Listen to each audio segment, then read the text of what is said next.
নমস্কার ফ্রেন্ডস, আমি আজকে বানাবো সয়াবিন আলু ফুলকপির তরকারি। আমি সয়াবিনগুলোকে ভিজিয়ে রেখেছিলাম, কড়া বসিয়েছি, কড়াইতে তেল দিয়ে তেলটা গরম হয়ে গেছে। আমি ভেজানো সয়াবিনগুলো দিয়ে দিয়েছি, দিয়ে সেগুলোতে একটু অল্প করে নুন আর একটু হলুদ গুঁড়ো দিয়ে ভালো করে ওটাকে ভেজে নেব। তো দেখুন সুন্দর লাল লাল করে ভেজে নিয়েছি। কড়াইতে আর একটু তেল দিয়েছি, সেই তেলে দিয়ে দিয়েছি তেজপাতা, শুকনো লঙ্কা, পাঁচ ফোড়ন আর জিরা ফোড়ন দিয়েছি। দিয়ে এবার আমি সে ফুলকপি আর আলু যে কেটে রেখেছি আমি সেটা এবার দিয়ে দেবো। দেখুন ফোড়নটা হয়ে গেছে, বেশ সুন্দর একটা গন্ধও বেরিয়েছে। এবার আলু ফুলকপি আমি দিয়ে দিলাম, সঙ্গে একটু মটরশুঁটিও দিয়েছি। তরকারিটা খুব সুন্দর লাগে খেতে। আপনারা চাইলে অবশ্যই এই তরকারিটা বানিয়ে খেয়ে দেখতে পারবেন। তো দিয়ে দিলাম হচ্ছে আন্দাজ মতো নুন। নুনটা অবশ্যই আপনারা আন্দাজ মতো দিয়ে দেবেন। তো এটা বেশ কিছুক্ষণ নাড়াচাড়া করেছি, ভাজা ভাজা হয়ে গেছে। আমি দিয়ে দিচ্ছি টমেটোটা দিয়ে কিছুক্ষণ নাড়াচাড়া করলাম। আদা রসুন পেঁয়াজ বেটে রেখেছিলাম সেটা দিয়ে দিচ্ছি।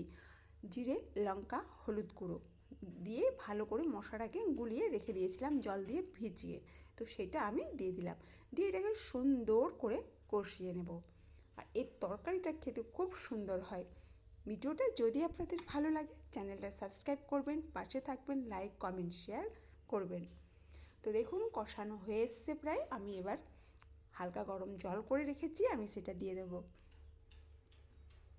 তো এই হালকা গরম জল আমি দিয়ে দিচ্ছি।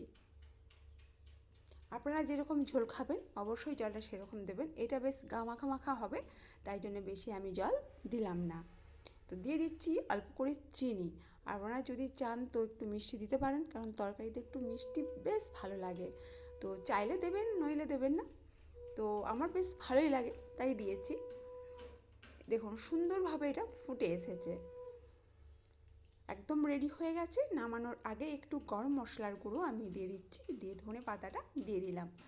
তো দেখুন বেশ নাড়িয়ে চাড়িয়ে এটাকে এবার আমি একদম রেডি হয়ে গেছে। দেখুন নামিয়ে নেব এবার। আর হ্যাঁ বন্ধুরা, আপনারা সকলেই ভালো থাকবেন। নমস্কার।